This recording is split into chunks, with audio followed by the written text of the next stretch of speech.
What's up, everybody? Welcome to the iSatori informational series. Today we're going to talk about weight gaining, rather muscle gain than weight gaining.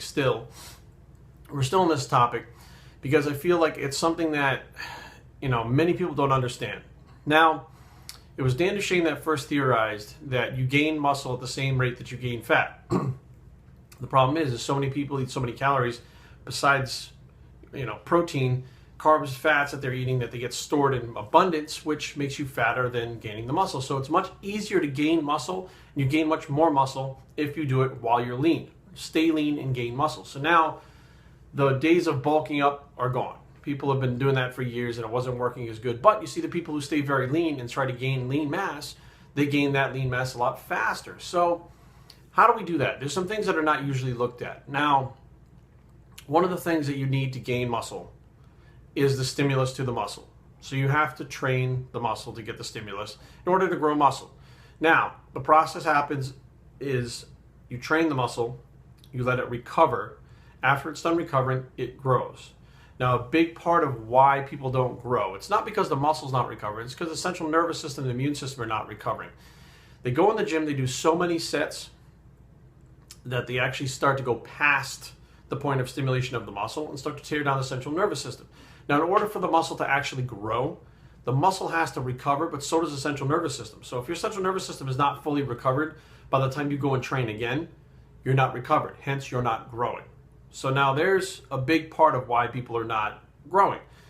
Another one is they're not feeding their bodies properly. Now, what I mean by properly is there is nowadays with the flexible dieting and IFYM crew, protein is protein, carbs are carbs, fats are fats, it doesn't matter where they come from.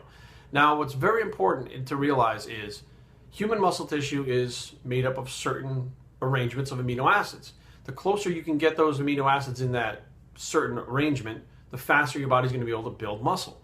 Now, how is this possible? The body wants to do what it can do the easiest and the fastest, which means that if you give it simple sugars, it's going to use it the fastest. If you give it a complex carb, it's going to be harder to break down. If you mix a fat with it, it makes it harder to break down. There's all these things that the body wants to do, but it wants to do it easily.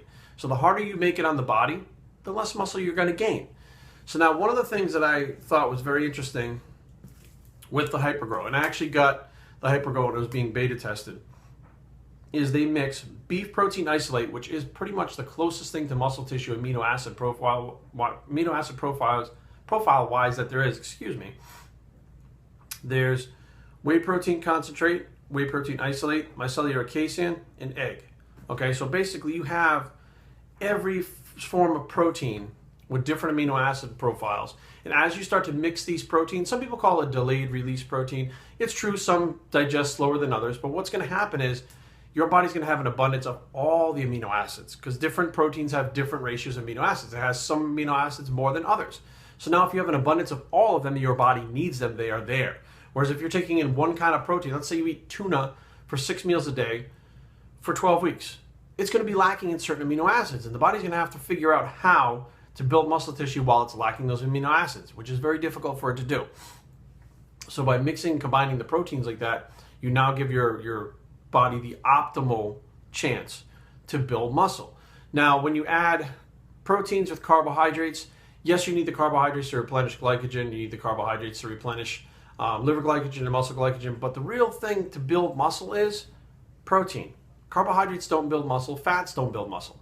You do need a certain amount of fat, essential fatty acids, for hormone production, to digest fat-soluble vitamins, etc., etc. But the main thing that you want to look at is your protein consumption and make sure that your protein needs are met. That is the most important thing for building muscles. First, get the stimulus, then let the body recover. The way that it recovers is to make sure you're feeding it the proper things. Now, it's not just about the macronutrients. You also need micronutrients. If the body is depleted in micronutrients, it does not work efficiently. So therefore, you should be supplementing with some kind of multivitamin daily and something that's not store-bought off a grocery store shelf, something that's a good quality multivitamin. I always suggest an antioxidant thrown in there too. When you're breaking down body fat, there's all kinds of things that go on in the body that cause free radicals to build up. You want to obviously keep that from happening as best you can. But in my opinion, the first thing you got to do after you stimulate the muscle to let it grow is get in a good source of protein that's going to have all the amino acids that you want in it in the right ratios.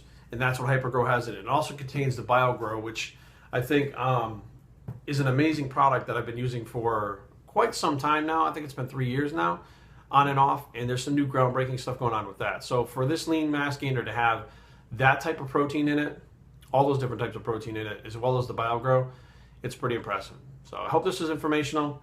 I'm Jerry Ward, and we're out.